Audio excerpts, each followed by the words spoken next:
Hello student, I am Sonam. Welcome back to my YouTube channel Apna Vidyalaya. आज के इस video में हम आप सभी को बताएंगे क्लास 10 सामाजिक विज्ञान का बिल्कुल 7 मार्च का वायरल पेपर। आज के इस वीडियो में हम आप सभी को बताने वाले जो कि 100% गारंटी बिल्कुल यही पेपर आएगा आप सभी का 2024 बोर्ड परीक्षा में सामाजिक विज्ञान का। अगर आप सभी लोग इस पूरे पेपर की तैयारी कर लेते हो तो आप सभी का पूरा सामाजिक विज्ञान में क्लास 10 सोशल साइंस में एसएसटी में 70 नंबर बिल्कुल पक्का, ये मेरी 100% गारंटी है। ठीक है, यहाँ पे हम आप सभी को पूरे के पूरे उत्तर के साथ बताएंगे। इस क्वेश्चन पेपर में जितने भी क्वेश्चन है उन सभी के आंसर आप सभी को बताएंगे, कैसे आप सभी को लिखना है। ठीक है, ये सभी चीजें हम आपको बताएंगे।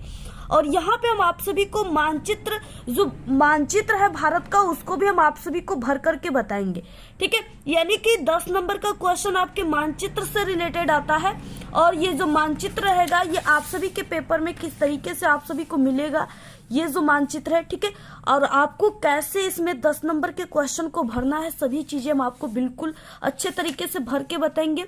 अभी का अभी आप सभी लोग बस इस पेपर को तैयार कर लो, जितना भी इस पेपर में क्वेश्चन है उतना तैयार कर लो।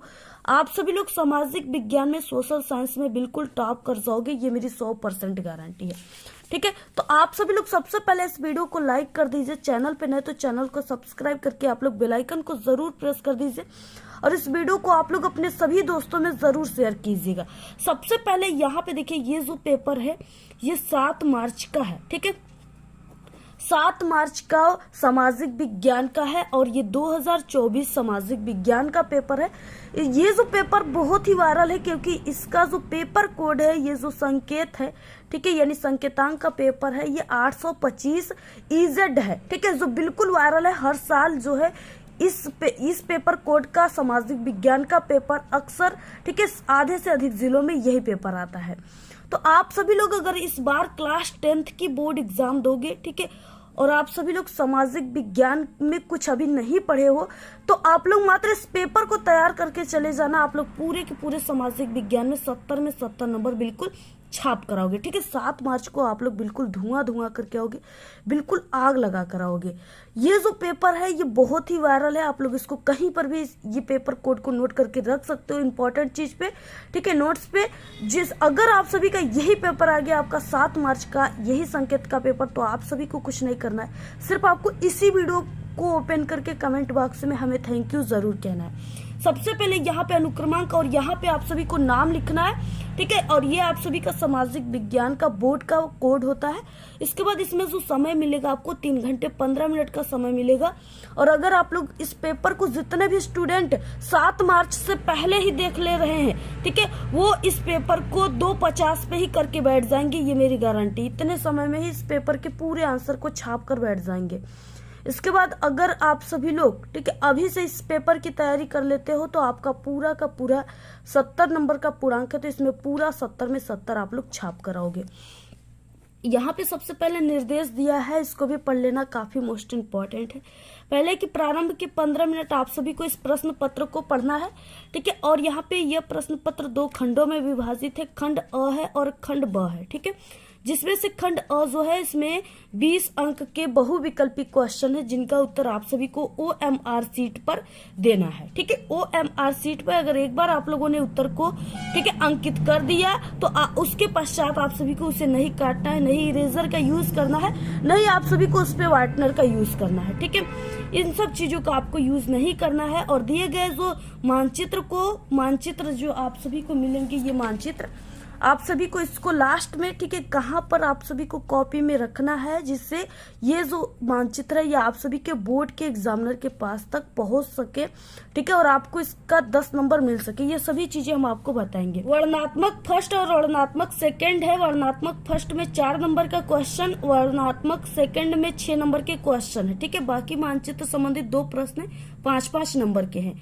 और इसके बाद देखिए क्या है, इस तरीके से कि आप सभी को, ठीक है, ये वाला जो पार्ट है ये आप सभी को ये चीजें नहीं करना है जो दृष्टिबाधित परीक्षार्थियों के लिए मानचित्रकार है। ठीक है, उसके स्थान पे आप सभी को क्या है कि प्रश्न अलग से दिए गए हैं। ठीक है, इसलिए आपको ये चीजें नहीं करना है। ये किसको करना है अभी हम आपको लास्ट में बताएंगे।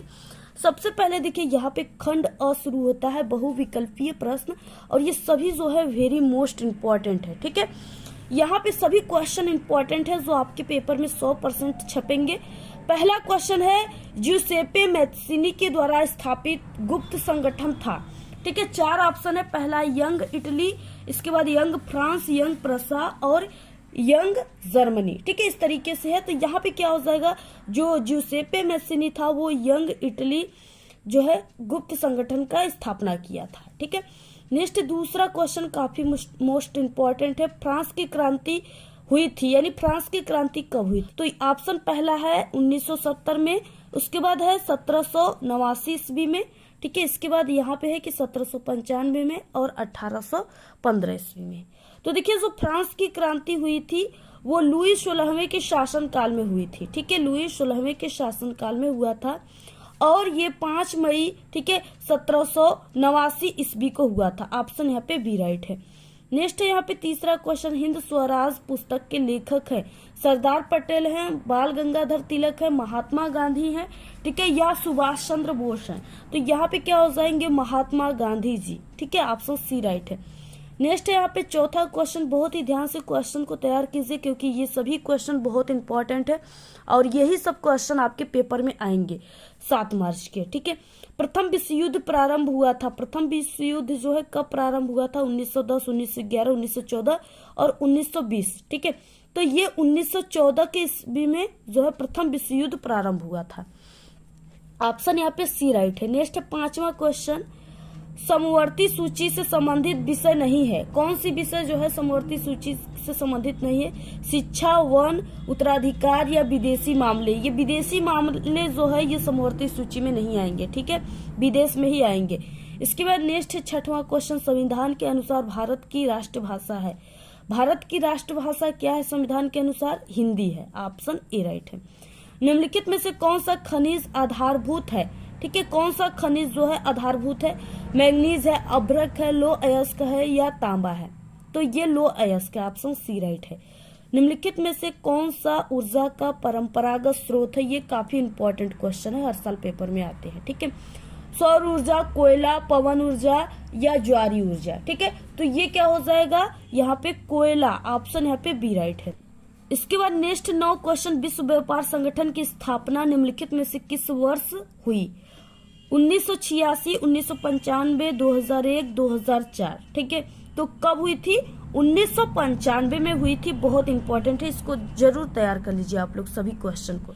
इसके बाद देखिए नेक्स्ट 10 क्वेश्चन, भारत में वायु परिवहन का राष्ट्रीयकरण कब किया गया था? ठीक है, तो राष्ट्रीयकरण कब किया गया था?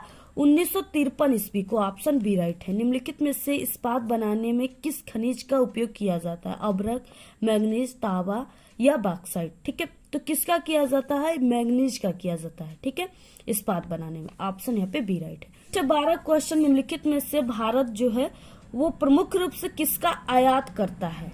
ठीक है, किसका आयात करता है? चाय का, खाद्यान्न का करता है या जूट का सामान या कच्चा पेट्रोलियम? ठीक है, तो आयात का मतलब क्या करता है, यानी किस चीज को वो खरीदता है। ठीक है, तो वो कच्चा पेट्रोलियम को खरीदता है। ऑप्शन यहाँ पे डी राइट है।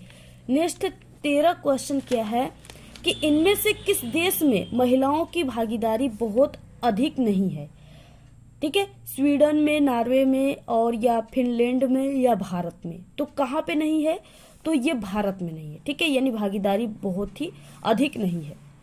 नेक्स्ट 14, राष्ट्रीय राजमार्ग नंबर 1 किन 2 शहरों के बीच चलता है? किन 2 शहरों के बीच चलता है? ये दिल्ली और अमृतसर के बीच चलता है। ठीक है, ऑप्शन यहाँ पे डी राइट है। 15 क्वेश्चन है, लौह और इस्पात एक है, यानी लौह और इस्पात एक क्या है? तो यहाँ पे मूल उद्योग है। ठीक है, ऑप्शन यहाँ पे सी राइट है। निम्नलिखित में से कौन सा देश वियना की कांग्रेस में शामिल नहीं हुआ? कौन सा देश नहीं हुआ था? तो वो स्विट्जरलैंड जो है नहीं हुआ था। ऑप्शन डी राइट है। ठीक है, इसके बाद नेक्स्ट क्वेश्चन क्या है, इससे पहले हम आपको बता दें कि इस वीडियो पे आप लोग 1000 लाइक जरूर कीजिएगा। ठीक है, इस वीडियो को इतना अपने सभी दोस्तों में व्हाट्सएप ग्रुप पे, टेलीग्राम ग्रुप पे शेयर कीजिएगा कि इस पे 1000 लाइक आना चाहिए। अगर 1000 लाइक इस पे आ गया तो हम आपको 5 से 6 दिनों में ऐसे पेपर बताएंगे क्लास 10th के ऑल सब्जेक्ट का, ऐसे वायरल क्वेश्चन बताएंगे जो 100% आपके पेपर में पूरे छपे रहेंगे, बिल्कुल भी चेंज नहीं रहेंगे क्वेश्चन, ठीक है। ऐसे ऐसे क्वेश्चन आपको बताएंगे, लेकिन आप लोग वीडियो को शेयर करेंगे क्योंकि हम बहुत ही मेहनत से पेपर बनाते हैं। क्वेश्चन को भी हमें खोजने में बहुत टाइम लगता है, ठीक है, पूरे दिन और रात के मेहनत से। तो आप सभी लोग जरूर वीडियो को शेयर कीजिए। हम आप सभी लोगों के लिए इतना मेहनत करते हैं, तो आपका भी कर्तव्य होता है कि आप लोग इस वीडियो को जरूर अपने सभी दोस्तों में शेयर कीजिएगा, ठीक है। इसके बाद नेक्स्ट है 17 क्वेश्चन सरकार के द्वारा निर्धारित बाधाओं या प्रतिबंधों को हटाने के रूप में जाना जाता है। वैश्वीकरण, निजीकरण, राष्ट्रवाद या उदारीकरण, ठीक है, किस रूप में जाना जाता है? तो ये उदारीकरण के रूप में जाना जाता है। ऑप्शन डी राइट है। इसके बाद देखिए नेक्स्ट, अगर आप सभी लोग देखिए सोशल साइंस में कमजोर हो, ठीक है, सामाजिक विज्ञान में आपकी तैयारी नहीं हो पाई, आपको डर लग रहा है कहीं फेल ना हो जाए या नंबर कम ना आ जाए, तो हमारे चैनल पे क्लास 10 सोशल साइंस में पास होने की बहुत ही अच्छी ट्रिक है।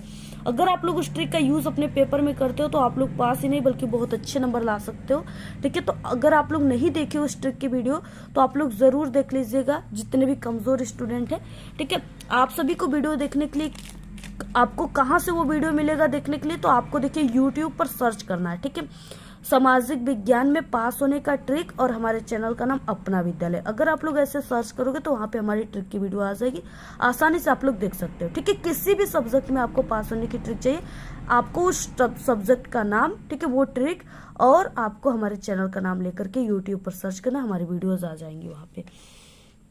18 क्वेश्चन है, कांग्रेस अधिवेशन सितंबर 1920 में कहाँ हुआ था?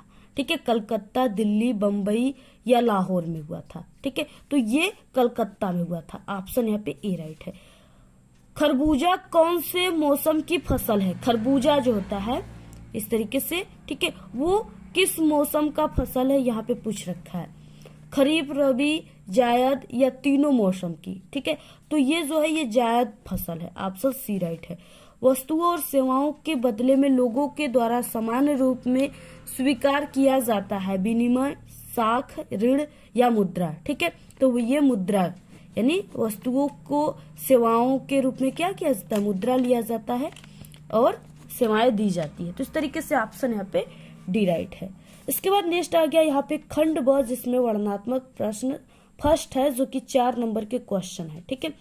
और देखिए यहाँ पे क्या है कि निम्न प्रश्नों के उत्तर प्रत्येक लगभग 80 शब्दों में आपको देना है। यानी आप सभी को इसके आंसर को एक से यानी कम से कम आपको 1 पेज और अधिक अगर आप लोग स्पीड लिखना चाहते हो तो आप सभी लोग इसके आंसर को 1.5 पेज में लिख दीजिएगा, ठीक है, तभी आपको 4 नंबर दिए जाएंगे। अब देखिए पहला क्वेश्चन क्या है कि भारतीय अर्थव्यवस्था पर महामंदी के किन्हीं 3 प्रभावों का उल्लेख कीजिए, ठीक है।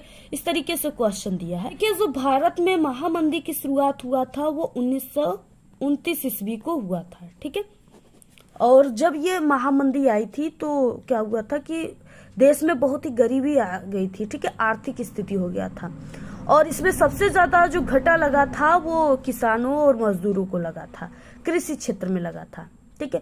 यानी इसमें क्या होता था कि जो किसान लोग थे उनके जो भी फसलें थे, वस्तुएं थे, उनके कीमत में गिरावट आ गई थी, ठीक है, दाम में गिरावट आ गए थे, जिसके कारण देश में महामंदी हो गया था। अब देखिए क्या है पहला कारण क्या है, यानी इसके प्रभाव क्या है। पहला जो है वो है कि औपनिवेशिक भारत कृषि वस्तुओं का निर्यातक और तैयार मालों का आयातक बन चुका था, ठीक है। महामंदी ने भारतीय व्यापार को प्रभावित कर 1928 से 1934 के बीच देश का आयात निर्यात घटकर आधा रह गया। यानी पहले क्या हुआ वही बात है। देखिए जो भारत में किसान लोगों के वस्तुएं थे, फसलें थे ना, जैसे गेहूं, चावल, ये सब चीजें, ये सब क्या कहते हैं सिर्फ भारत में ही बिकने लगी। बाकी जो अदर देश थे, ठीक है, बाहरी विदेश थे, वो लोग भारत के वस्तुओं को नहीं खरीदते थे, जिससे क्या हुआ भारत के लोग ही सिर्फ खरीदते थे। और भारत एक कृषि प्रधान देश है, यहाँ पे खुद की खेती बाड़ी हो रही है, तो लोग उनके सामानों को उतना नहीं खरीदते थे, जिससे यानी क्या हुआ कि आयात निर्यात नहीं हो पाता था, जिससे उनके जो कीमत थे, दाम थे, उनमें गिरावट आ गए थे, ठीक है, घट गए थे दाम। इसके बाद नेक्स्ट दूसरा, अंतर्राष्ट्रीय बाजार में कीमत कम होने से भारत में गेहूं के भाव भी 50% कम हो गए, ठीक है। यही बात देखिए गेहूं चावल हमने आपको बताया, इसके भाव क्या हो गए, कम हो गए। अंतर्राष्ट्रीय व्यापार नहीं हो रहा था, यानी एक देश से दूसरे देश में व्यापार नहीं हो रहा था, सिर्फ अपने ही देश में व्यापार हो रहे थे, एक राज्य से दूसरे राज्य में। कृषि उत्पादों की कीमत तेजी से गिरने के बावजूद किसानों और काश्तकारों को सरकार ने लगान वसूली में छूट देने से इनकार कर दिया। ठीक है, इसका सबसे अधिक प्रभाव उन काश्तकारों पर पड़ा जो विश्व बाजार के लिए उपज पैदा करते थे। ठीक है, उनके पर पड़ा जो जिनके पास काफी ज्यादा खेती रहती थी। ठीक है, काश्तकार थे यानी उनके पास बहुत ज्यादा खेती थी, कई एकड़ खेती थी, तो वो ज्यादा फसल बोते थे, जिससे उनको सबसे ज्यादा वो प्रभावित हुए। और बंगाल के जूट या पटसन उत्पादक कच्चे पटसन की कीमतों में 60% गिरावट होने के कारण उनकी हालत खराब थी। ठीक है, जिन काश्तकारों ने दिन फिरने की उम्मीद में या बेहतर आमदनी के लिए उपज बढ़ाने के लिए कर्ज लिए, उन्हें सही मूल्य ठीक है न मिलने के कारण कर्ज में डूबे जा रहे थे। इस तरीके से ऐसी स्थिति आ गई थी। ठीक है, पूरा स्क्रीनशॉट ले लीजिए और बहुत ही ये सरल तरीका आप लोग ऐसे ही पूरा लिखिएगा और जरूर आपके पेपर में ये महामंदी जरूर आएगा। ठीक, इसके बाद नेक्स्ट है देखिए क्वेश्चन, यहाँ पे अथवा क्वेश्चन दिया, दोनों में से किसी एक को करना है। ब्रेटन वुड्स समझौता का क्या अर्थ है, इसका क्या उद्देश्य था। ठीक है, तो ये जो क्वेश्चन इसका आंसर हम नेक्स्ट जो वीडियो बनाए थे वायरल पेपर का सामाजिक विज्ञान में, उसमें हमने बताया, प्लेलिस्ट भी हमने बना दिया है, वहां से आप लोग देख सकते हो, और इम्पोर्टेंट क्वेश्चन में भी हम इसको बताए हुए। दूसरा क्वेश्चन है लोकतंत्र किस प्रकार उत्तरदायी है, जिम्मेवार और वैध सरकार का गठन करता है। ठीक है, किस तरीके से करता है, अब यहाँ पे देखिए आंसर क्या हो जाएगा। पहले की है उत्तरदायी सरकार। ठीक है, आपको हेडिंग लिखना है, इसमें क्या हो जाएगा, लोकतंत्र एक उत्तरदायी सरकार है क्योंकि ये लोगों की सरकार है। ठीक है, यानी जनता की सरकार है, लोगों के द्वारा बनाई गई है, जनता के द्वारा बनाई गई तथा लोगों के लिए है, यानी जनता के लिए है। लोग सरकार बनाने के लिए अपने प्रतिनिधियों का चुनाव करते हैं। ठीक है, प्रतिनिधि लोगों के प्रति जिम्मेवार होते हैं। लोगों को अधिकार है कि यदि वे प्रतिनिधियों के कामकाज से संतुष्ट नहीं है तो वो अपने प्रतिनिधि बदल सकते हैं। ठीक है, जैसा कि अगर हम प्रधानमंत्री को हम सभी लोग मिलकर के वोट दिए, ठीक है, प्रधानमंत्री बनकर बैठ गए, चाहे कोई भी है, लेकिन अगर प्रधानमंत्री अच्छा कार्य नहीं करता है तो हमारा ये भी अधिकार है कि हम उन्हें हटा सकते हैं। ठीक है, हम सभी जनता मिलकर के। तो इस तरीके से यही चीजें यहाँ पे कही गई है। दूसरा क्या है, जिम्मेवार सरकार। ठीक है, लोकतंत्र सभी प्रक्रियाओं को मानकर निर्णय लेती है। जो भी जैसे कोई मुख्यमंत्री बनता है या प्रधानमंत्री, ठीक है, तो वो क्या करता है कि वो जाकर के लोकतंत्र जो है सभी निर्णय मानता है। ठीक है, लोकतंत्र में लोगों को यह जानने का अधिकार है कि निर्णय पूरे कायदे कानूनों के अनुसार किए गए हैं और इसे पारदर्शिता कहते हैं। ये चीज अक्सर गैर लोकतांत्रिक सरकारों में नहीं होती है। ठीक है, दूसरा क्या है, वैध सरकार। लोकतंत्र सरकार एक मामले में निश्चित रूप से अन्य शासनों से बेहतर है। यह वैध सरकार व्यवस्था है, यह सुस्त हो सकती है, काम जो है कार्यकुशलता हो सकती है, इसमें भ्रष्टाचार हो सकता है, ये लोगों की जरूरतों को कुछ हद तक अनदेखी कर सकती है। लेकिन लोकतांत्रिक सरकार व्यवस्था लोगों को अपनी शासन व्यवस्था है। ठीक है, लोगों का अपनी शासन व्यवस्था है। इसी कारण पूरी दुनिया में लोकतंत्र के विचार के प्रति जबरदस्त समर्थन का भाव है। लोग अपने द्वारा चुने गए प्रतिनिधियों का शासन चाहते हैं। ये यह भी मानते हैं कि लोकतंत्र उनके देश के लिए उपयुक्त है। अपने लिए समर्थन पैदा करने की लोकतंत्र की क्षमता भी लोकतंत्र का एक परिणाम ही है और इसकी अनदेखी नहीं की जा सकती। तो इस तरीके से आपको पूरा लिखना है। ठीक है, बहुत ही इंपॉर्टेंट है ये लोकतंत्र वाला, पेपर में आपके जरूर आएगा। पूरा स्क्रीनशॉट आप लोग ले लीजिए। इसके बाद देखिए नेक्स्ट अथवा क्वेश्चन कि लोकतंत्र किन स्थितियों में सामाजिक विभिन्नता को संभालता है। ठीक है, इसका भी आंसर हम पहले से बता दिए हैं, आपको किसी एक को करना है, इसलिए हम आपको इस वाले क्वेश्चन का आंसर बता दिए। अथवा क्वेश्चन का आंसर आप लोग ठीक है चैनल पे विजिट करके प्लेलिस्ट में देख लीजिएगा। नेक्स्ट क्वेश्चन बहुत ही इंपॉर्टेंट क्वेश्चन है ये, भूक्षरण रोकने के कोई 3 उपाय सुझाइए। ठीक है, यह मृदा अपरदन को रोकने के लिए किन्हीं 3 उपायों को आपको समझाना है। 4 नंबर का क्वेश्चन है। अब देखिए क्या हो जाएगा इसका उपाय, यानी जो मिट्टियों की कटाव होती है ना उसको हम कैसे रोकेंगे, क्या कौन सी ऐसी तरीका अपनाएंगे जिससे मिट्टियों के कटाव को रोका जा सकता है। ठीक है, तो यहाँ पे देखिए भूक्षरण को नियंत्रित करने के उपाय क्या है। पहला उपाय है वन लगाना। ठीक है, यानी वन पेड़ पौधे वृक्षों को लगा करके हम मिट्टियों के कटाव को रोक सकते हैं। ठीक है, क्या हो जाएगा, वनों के अधीन क्षेत्र को बढ़ावा भूमि संरक्षण का सबसे बेहतर उपाय है। पेड़ों की कटाई को रोकना चाहिए तथा नए क्षेत्रों में पेड़ लगाने के प्रयत्न करने चाहिए। ठीक है, जैसा कि जो पेड़ पौधे होते हैं ना, इस तरीके से उनके जड़ें जो होते हैं वो मिट्टियों को ऐसे जकड़े रहते हैं। ठीक है, बांधे रहते हैं, जिसके कारण मिट्टियां जो है एक स्थान यानी जहां पर पेड़ पौधा लगा होता है वहां से मिट्टियां, ठीक है, दूसरे जगह पर नहीं जाती है। वो पेड़ पौधे अपने जड़ के माध्यम से, सूर्य के माध्यम से उन मिट्टियों को जकड़े रहते हैं। ठीक है, इसलिए क्या है कि वन लगाना चाहिए, वृक्ष लगाना चाहिए। इसके बाद नेक्स्ट है, यानी इसमें नेक्स्ट पॉइंट है बी, पशुओं की चराई को सीमित करना। पशुओं की जो पशु जो होते हैं ना, वो जो घास वो चर लेते हैं, उसको सीमित किया जाता है। करने से मृदा अपरदन को रोका जा सकता है। ठीक है, मृदा के अपरदन को रोकने के लिए पशुओं को विभिन्न चारगाहों में जाना चाहिए, यानी सभी जगह उनको नहीं चरना चाहिए, सिर्फ उनको चारगाहों में ही जाना चाहिए। नहीं तो क्या होगा, जब पेड़ उनके घास जो है उनको चर जाएंगे जो है पशु, ठीक है, तो वहां जो घास है वो कई कई सूख जाते हैं, बाकी जो पशु के पैर होते हैं उसमें खूर होते हैं। ठीक है, जिसके कारण वो जब बारिश के मौसम में चलते हैं तो उनके पैरों से मिट्टियां उखड़ जाती है, जिससे उसमें घास भी उखड़ जाते हैं। ठीक है, और वो वहां की मिट्टियां बहने लगती है। तो यही कारण है कि पशु की चराई को सीमित करना। नेक्स्ट देखिए सी, कि बांधों का निर्माण करना, यानी बांधों का निर्माण किया जाना चाहिए। नदियों पर बांधों का निर्माण कर नदी बाढ़ों के द्वारा मृदा अपरदन को रोका जा सकता है।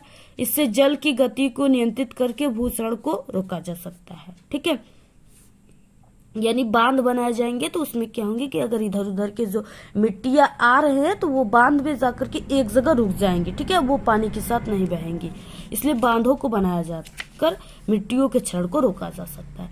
नेक्स्ट है सीढ़ीदार खेती। पहाड़ी ढलानों पर सीढ़ीदार खेती करने से पहाड़ की जो तीव्र ढाल समाप्त हो जाती है, जिससे भूचरण रोका जा सकता है। ठीक है, यानी अगर ऐसी सीढ़ीदार खेती हो रही है, ठीक है, अब यहाँ पे क्या है, यहाँ से मिट्टी यहाँ पर बह कर आई, थोड़ी सी रुक गई, फिर यहाँ पे उसकी कुछ मात्रा गई, यहाँ पे रुक गई, यहाँ पे रुक गई। ठीक है, इसलिए यानी कि यहाँ पे मिट्टियां रुकती जाएंगी, जिससे ये सीढ़ीदार खेती जो है ये बिल्कुल बराबर हो जाएगा। ठीक है, तो यहाँ पे इस तरीके से इन्हीं सब उपायों से हम मृदा क्षरण को, भूसरण को रोक सकते हैं। ठीक है, पूरा ऐसे आपको लिखना है, स्क्रीनशॉट ले लीजिए आप लोग। अथवा क्वेश्चन है, दोनों में से किसी एक को करना है। संसाधन नियोजन की आवश्यकता क्यों पड़ती है, इस हेतु कोई दो उपाय सुझाना है आपको। ठीक है, इसको भी आप लोग देख लीजिएगा, अथवा वाला ही क्वेश्चन कीजिएगा, ये वाला सरल है।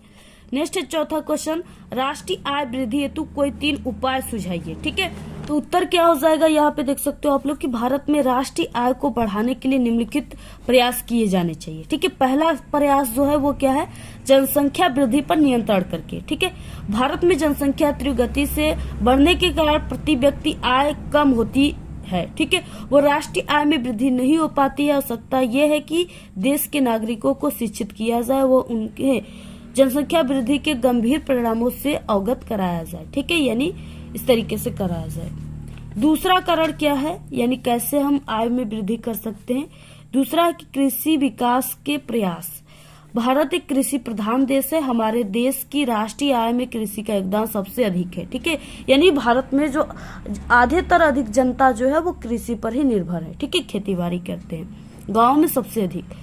लेकिन देश में आज भी परंपरागत तरीके से कृषि कार्य किया जाता है और जिससे उपज काफी कम प्राप्त होती है। यदि कृषि का आधुनिकीकरण किया जाए तो कृषि उपज में वृद्धि होगी और देश की राष्ट्रीय आय में भी वृद्धि होगी। ठीक है, यानी क्या है कि देखिए भारत में क्या है कि अभी भी कहीं कहीं आपको गांव में मिल जाएगा कि कहीं कहीं बैलों से भी खेती होती है। ठीक है, और भारत के जो किसान हैं वो उनके पास उतने पैसे नहीं होते, जिससे वो यानी देखिए बीज जो होते हैं वो 3 प्रकार के होते हैं। तो जिसमें से अगर जो फर्स्ट बीज है, फर्स्ट क्वालिटी का बीज, वो सबसे अच्छा होता है। ठीक है, उन्नत किस्म का बीज होता है, और जो थर्ड का रहेगा वो सबसे बेकार क्वालिटी का रहेगा। ठीक है, तो जो भारत के किसान है वो थर्ड क्वालिटी के ही बीज को लेते हैं, जिसमें से अगर वो 100 बीज को बोते हैं खेतों में तो सिर्फ 25 बीजों के ही पौधे बनते हैं, बाकी जो बीज है वो नष्ट हो जाते हैं। ठीक है, क्योंकि वो थर्ड क्वालिटी के बीज है। तो ये क्या है कि ये भारत के जो किसान हैं, ठीक है, उनके पास इतने पैसे नहीं होते हैं। वो जो खेती करते हैं उससे सिर्फ वो अपनी जीविका का पार्जन ही कर सकते हैं, ठीक है। तो इसलिए वो क्या करते हैं, वो उन्नत किस्म के बीजों को नहीं खरीद पाते, नहीं अनेक जो कई प्रकार के दवाइयाँ होती हैं, ठीक है, जिससे जो पेड़ पौधे होते हैं वो स्वस्थ होते हैं, अच्छे फल लगते हैं पेड़ पौधे में, वो सब चीज़ों को किसान नहीं खरीद पाते, ठीक है। उनके पास इतने पैसे नहीं होते हैं, जिससे उनकी जो उपज है उसमें वृद्धि नहीं हो पाती है। तो इसलिए उनके जो राष्ट्रीय आय है उसमें भी वृद्धि नहीं हो पाती है। अगर उनको उन्नत किस्म के बीजों का उपयोग वो करे, ठीक है, अच्छे से अच्छे वो कई प्रकार से खेतों की जुताई करे, ठीक है, कई प्रकार से खेतों की बुआई करे, जिससे उनकी जो वृद्धि आय है उसमें वृद्धि हो सकती है। इसके बाद नेक्स्ट तीसरा, बचत वृद्धि को प्रोत्साहन देना। देश की जनता में बचत के प्रति जागरूकता व पूंजी निर्माण में वृद्धि के प्रयास सरकार के द्वारा किए जाने चाहिए, जिससे अधिक उत्पादन किया जा सकेगा। जब उत्पादन अधिक होगा तो रोजगार भी अधिक लोगों को मिलेगा, जिसके परिणाम स्वरूप प्रति व्यक्ति आय और राष्ट्रीय आय में वृद्धि होगी।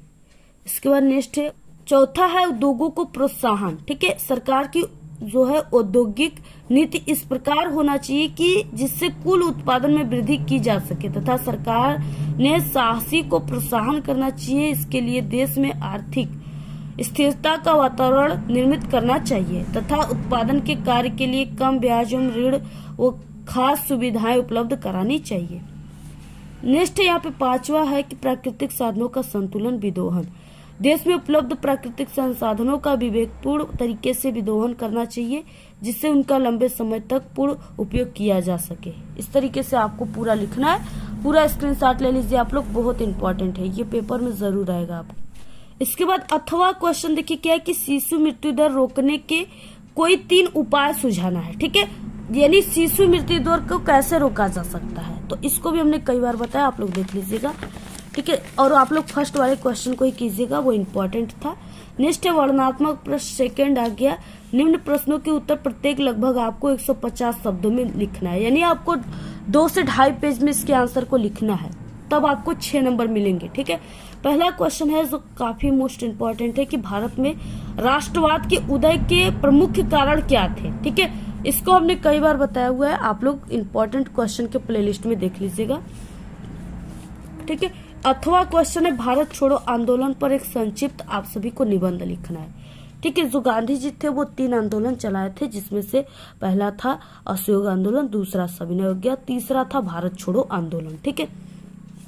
तो ये गांधी जी के तीसरा आंदोलन है, जिसपे आपको संक्षिप्त क्या करना है, निबंध लिखना है, यानी आपको 2 से 2.5 से 3 पेज में आपको निबंध लिख देना है, तब आपको 6 नंबर मिलेंगे। तो आप लोग इसको देख लीजिएगा चैनल पे हमारे। नेक्स्ट है संघवाद का क्या अर्थ है। इसको भी हमने कई बार बताया हुआ है, आप लोग जो इससे पहले हम सामाजिक विज्ञान के पेपर बताए उसमें देख लीजिएगा आप लोग, ठीक है। अथवा है भारत एक धर्मनिरपेक्ष देश है, किन्हीं 3 जो है प्रावधानों के आधार पर स्पष्ट आपको करना है कि कैसे भारत जो है धर्मनिरपेक्ष देश है। इसके बाद यहाँ पे दिया है 7वां, भारत में भूमि उपयोग के प्रमुख जो प्रारूप है उनकी विवेचना करना है, ठीक है। भूमि उपयोग किस तरीके से होते हैं, तो भारत की जनता एक आधे से अधिक जनता तो कृषि पर ही आधारित है, ठीक है, भूमि का डेली उपयोग कर रही है, और भारत भी एक कृषि प्रधान देश है। उसी के अंतर्गत आपको लिखना है, बनाकर ही लिख देना आपको, ठीक है। एक बार पढ़ लोगे तो इसको आप लोग अच्छे तरीके से बनाकर लिख लोगे। अथवा देखिए चावल के उत्पादन हेतु उपयुक्त भौगोलिक दशाओं की विवेचना कीजिए एवं भारत में प्रमुख उत्पादक क्षेत्रों पर प्रकाश डालिए। भौगोलिक दशाएं का मतलब देखिए, जो चावल की खेती होती है, धान की खेती, उसके लिए कितने प्रतिशत उसको पानी की आवश्यकता होती है, वो कब होते हैं, यानी किस महीने में चावल की खेती होती है, ठीक है। इसको धूप की कितनी आवश्यकता होती है, इसके लिए मिट्टी सबसे अच्छी मिट्टी कौन सी होती है, यही सब चीजें आप सभी को लिखना है। एक बार आप लोग इसको पढ़ लेंगे बहुत ही अच्छे तरीके से, तो आप लोग इसको बनाकर अपने शब्दों में लिख दोगे, फिर भी आपको 6 नंबर मिल जाएंगे। नेक्स्ट 8वां, प्राथमिक एवं द्वितीय क्षेत्रकों की विशेषताओं की विवेचना कीजिए। बहुत मोस्ट इंपॉर्टेंट क्वेश्चन है, ठीक है, वेरी मोस्ट, तैयार कर लेंगे। अथवा है संगठित क्षेत्र के श्रमिकों की समस्याओं की विवेचना कीजिए, ये भी इंपॉर्टेंट है, सभी आप लोग तैयार कर लेना, स्क्रीनशॉट ले लो क्वेश्चन का। अब यहाँ से शुरू होता है मानचित्र संबंधित प्रश्न, ठीक है, और ये 9 का ए और 9 का बी है, इस तरीके से 5 नंबर का है ए वाला और 5 नंबर का बी वाला ऑप्शन यहाँ पे दिया हुआ है। अब यहाँ पे देखिए सबसे पहले है कि 9 का ए निम्नलिखित स्थानों को भारत के मानचित्र में आप सभी को चिन्ह से दर्शाना है। सही नाम तथा सही अंकन के लिए आपको आधा प्लस आधा यानी 1 नंबर निर्धारित है। 1 नंबर, आधा नंबर आप सभी को मिलेगा उसके आंसर लिखने के लिए और आधा नंबर आपको मानचित्र में सही सही दिखाने के लिए। ठीक है, 1 नंबर आप सभी को पर क्वेश्चन पे मिलेंगे। पहला क्वेश्चन, जैसे कि वो स्थान जहां जलियांवाला बाग हत्याकांड हुआ। ठीक है, तो देखिए जलियांवाला बाग हत्याकांड कहाँ पर हुआ, हमने इसको कई बार बताया। ठीक है, सबसे पहले आपको मानचित्र में ऐसे अनुक्रमांक, यहाँ पे अपने अनुक्रमांक लिखना है, यहाँ पे क्लास लिखना है, यहाँ पे आपको पेपर कोड। तो ये पेपर कोड जो है, ये पेपर कोड कितना है, ये पेपर कोड 825, ठीक है, ईजेड है। तो आपको यहाँ पे 825 ईजेड लिखना है। इसके बाद देखिए यहाँ पे जो कहाँ पे हुआ था, वो स्थान जहाँ जलियांवाला बाग हत्याकांड हुआ था, तो ये अमृतसर पंजाब में हुआ था। ठीक है, तो अमृतसर कहाँ पे है, ये इस यहाँ पे है। ठीक है, यानी भारत के मानचित्र में उत्तरी साइड में, उत्तर साइड में क्या है, यहाँ पे अमृतसर है जो कि पंजाब में है। ठीक है, तो इस तरीके से यहाँ पे आपको दिखा देना है, पेंसिल से भरना है। वो स्थान जहाँ दिसंबर 1920 में कांग्रेस का अधिवेशन हुआ था। ठीक है, तो कहाँ पे हुआ था, नागपुर में। नागपुर कहाँ है, मध्य प्रदेश के साइड में है। ठीक है, और मध्य प्रदेश का ये क्षेत्र है, यहाँ पे है नागपुर, आपको ऐसे लिख देना है यहाँ पे। इसके बाद वह स्थान जहाँ सूती मिल श्रमिकों का सत्याग्रह चलाया गया था। ठीक है, तो कहाँ पे चलाया गया था, अहमदाबाद में। अहमदाबाद कहाँ है, यहाँ पे आप लोग ये चीजें देख रहे हो, ये क्या है, आपको यहाँ पे कुछ संकेत दिख रहा है, ये डायनासोर के मुख की तरह है। ठीक है, मुंह की तरह। अब इसी के बीच में बिल्कुल क्या है, अहमदाबाद है, यहाँ पे आपको दिखा देना है अहमदाबाद। और जो चीजें इसमें लिख रहे हो, आपको कॉपी में भी प्रश्नोत्तर संख्या यहाँ पे, ठीक है, 9 का ए लिख करके आपको, जैसे अमृतसर, नागपुर, अहमदाबाद, ऐसे आपको लिख देना है। ठीक है, यहाँ पे पहला, दूसरा, तीसरा लिख करके। इसके बाद नेक्स्ट है यहाँ पे कि वो स्थान जहाँ 1927 में कांग्रेस का अधिवेशन हुआ था। कांग्रेस का अधिवेशन कहाँ हुआ था 1927 में, तो वो चेन्नई मद्रास में हुआ था। कहाँ पे, चेन्नई मद्रास, दक्षिण भारत में। ठीक है, यानी इस साइड में है यहाँ पे मानचित्र में। इसके बाद नेक्स्ट है यहाँ पे क्या है, वो स्थान जहाँ से सविनय अवज्ञा आंदोलन प्रारंभ हुआ था। कहाँ से हुआ था सविनय अवज्ञा आंदोलन प्रारंभ, दांडी से। ठीक है, और यहाँ पे दांडी कहाँ पे, ये गुजरात यानी अहमदाबाद गुजरात के पास ये दांडी है। ठीक है, इस तरीके से यहाँ पे। तो इस तरीके से ये यहाँ पे 5 नंबर अगर सही सही आप लोगों ने लिख दिया, मानचित्र में दिखा दिया, तो 5 नंबर यहाँ पे आपको मिल जाएंगे। अब यहाँ पे देखिए नेक्स्ट बी वाले में क्या है कि निम्नलिखित को आपको भारत के दिए गए मानचित्र में दर्शाना है। राजस्थान की राजधानी, आपको ये जो चिन्ह है इसके द्वारा दर्शाना है। राजस्थान की राजधानी क्या है, जयपुर है। ठीक है, और चिन्ह क्या है यहाँ पे इस तरीके से, यानी जो चिन्ह है उसके माध्यम से आपको ऐसे गोला और इसके बीच में ऐसे इस तरीके से आपको दर्शा देना है। चाय उत्पादन का प्रमुख क्षेत्र, आपको ये जो चिन्ह है इसके द्वारा दर्शाना है। ठीक है, तो ये जो है ये पूर्वी भारत है, यानी इधर यहाँ पे देखिए ये पूरब हो गया और इधर पश्चिम। ठीक है, उत्तर दक्षिण, यानी इधर ये असम, यहाँ पे देखिए असम जो है ये क्या है, चाय उत्पादन क्षेत्र, यहाँ पे असम है। नेक्स्ट है यहाँ पे कोई परमाणु ऊर्जा केंद्र, आपको चिन्ह के द्वारा दर्शाना है। तो देखिए यहाँ पे ये जो कल्पक्कम, ये क्या है, परमाणु ऊर्जा केंद्र है। यहाँ पे जो चिन्ह दिया है उसके माध्यम से, यानी ये चिन्ह के द्वारा आपको दर्शाना है। ठीक है, ये चिन्ह के द्वारा। नेक्स्ट क्वेश्चन है कि ताप्ती नदी चिन्ह के द्वारा दर्शाना है। ताप्ती नदी देखिए कहाँ पे है, ताप्ती नदी यहाँ पे है। ठीक है, मानचित्र में। तो आपको इसको ऐसे चिन्ह के द्वारा जो दिया नदी का, इसको आपको दिखा देना है। क्वेश्चन नेक्स्ट है कि हीराकुंड बांध, आपको ये जो चिन्ह है इसके द्वारा दर्शाना है। देखिए हीराकुंड बांध, यहाँ पे आपको इस चिन्ह के द्वारा ऐसे इसमें दर्शा देना है। ठीक है, यहाँ पे जो है हीराकुंड बांध है। तो ये पूरा मानचित्र आपको ऐसे भरना है, पूरा स्क्रीनशॉट ले लीजिए।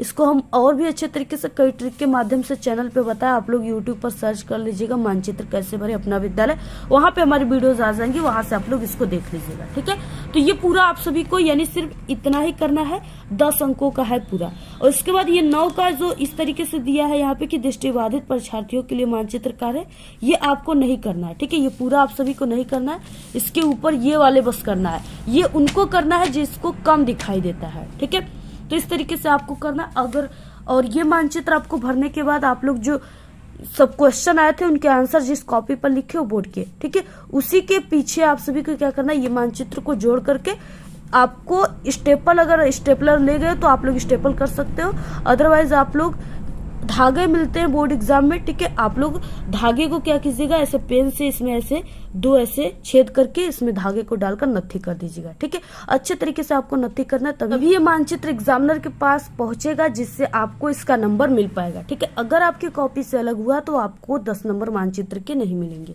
इसलिए आपको काफी मजबूती के साथ इसको क्या करना है, नत्थी करना है, ठीक है। तो इस तरीके से ये जो पेपर है ये 7 मार्च का बिल्कुल वायरल पेपर है, आप लोग इसको जरूर तैयार कर लीजिएगा। इसमें से, ठीक है, आपको हम बता दें कि 100% में से अगर इस पेपर को तैयार कर लिए तो 50% क्वेश्चन इस पेपर में से जरूर आएंगे, बाकी 50% क्वेश्चन, ठीक है, इससे पहले जो हम सामाजिक विज्ञान का पेपर बनाए उसमें से आएगा। तो आप लोग प्लेलिस्ट से उस पेपर को भी तैयार कर लीजिएगा और इस वीडियो को आप लोग अपने सभी दोस्तों में शेयर कीजिए। और इसके बाद आप सभी को क्लास 10th के किस सब्जेक्ट की पेपर चाहिए जरूर कमेंट करके बताइए। बाकी हिंदी के सभी सेट के पेपर हम बता दिए, पूरे 10 सेट के पेपर आप लोग को प्लेलिस्ट भी हम बनाए, वहां से देख लीजिएगा। अगर हिंदी के उन सभी पेपर को तैयार कर लेते हो तो पूरे 70 में 70 आएंगे, ठीक है। तो इस तरीके से आप लोग तैयार कर लीजिएगा। आप लोगों की कल बहुत ज्यादा कमेंट आई थी कि मैम SST पर पेपर बनाइए, SST का पेपर बनाइए, तो इस तरीके से हमने बना दिया, ठीक है। और आपको किस टॉपिक पे वीडियो चाहिए कमेंट करके बताइएगा। आज के इस वीडियो में सिर्फ इतना ही। आपको ये वीडियो कैसा लगा? अगर वीडियो पसंद आए तो एक बड़ा सा लाइक कर दे, चैनल पे नए तो सब्सक्राइब करके बेल आइकन को जरूर प्रेस कर दे। Thanks, all the very best, bye bye.